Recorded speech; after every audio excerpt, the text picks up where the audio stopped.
Hello, and welcome to another episode of the Legislative Lens Spotlighting State Laws podcast. I'm your host, Tim Wilkins. And today's topic, we're actually dealing with Senate Bill 7 out of the special session number 3 out of the 88th legislator branch, out of the 88th legislative session in Texas. It is dealing with the COVID vaccine mandate ban. That's the general topic here.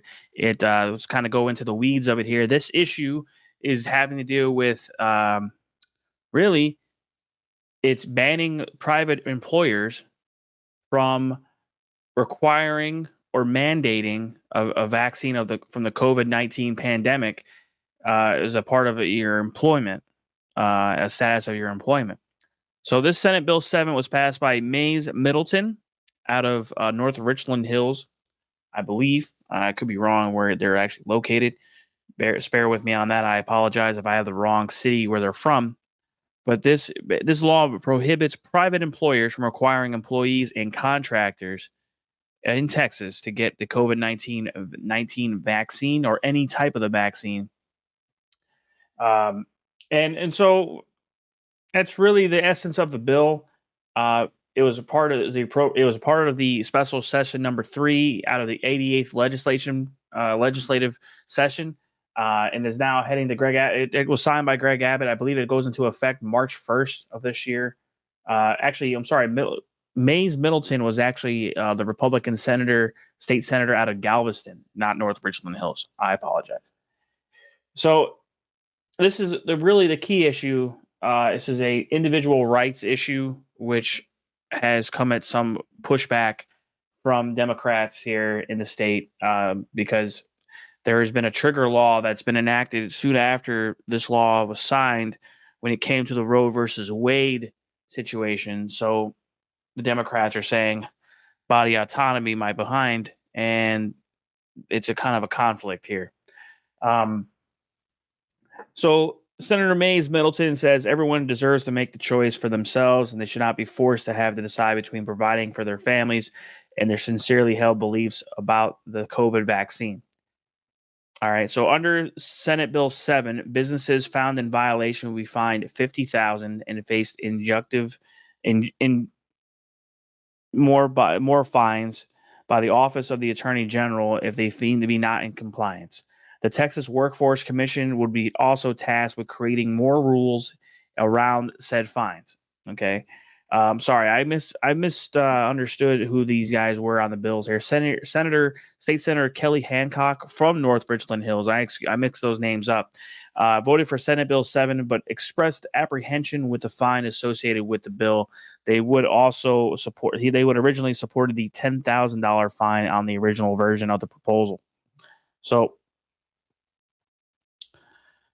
and this is what it comes down to. Under the bill as well, employers who take corrective measures would not have to pay any fines. So at the essence here, private employers will not be allowed to force employees, a part of their employment status, to have a vaccine mandate if they don't choose to deal with it. We had that issue here in the state of Texas. Many people are using religious and other exemptions as well to not get the vaccine when the vaccines first came out. And there was pretty much, since the state of Texas as a whole is a pretty large employer of many, not employer of many people, but it has different companies from all political backgrounds and CEOs and things like that. You're seeing a kind of a different situation here. It's definitely greatly appreciated across the citizens of the state to have their own choices when it comes to whether or not they want to make a medical decision. This host entirely does not have an opinion about the vaccine other than it's your body. You know, if you're being recommended to have one of a vaccine for any disease, doesn't matter if it's COVID-19, I would listen to your private physician and go about your life that way.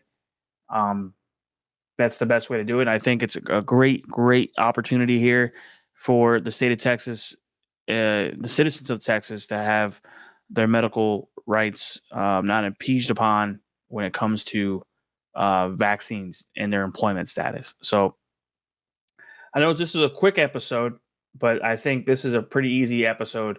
And talking about the impact, I think privately, it's pretty self-explanatory. It keeps everyone gainfully employed, doesn't force you to have a mandate. If you wish to have one, feel free, but you're not required to have one. If a private employer says to get it, you don't have to. They can't fire you for it because then you get sued. So that being said, this is a quick episode of the Legislative Lens, Spotlighting State Laws podcast. Feel free to subscribe, comment below, as well as follow us on X and of YouTube. And hopefully we'll put out some more content here about the laws that were passed here in this legislative session number 88 here in the great state of Texas. Thank you and have a great day.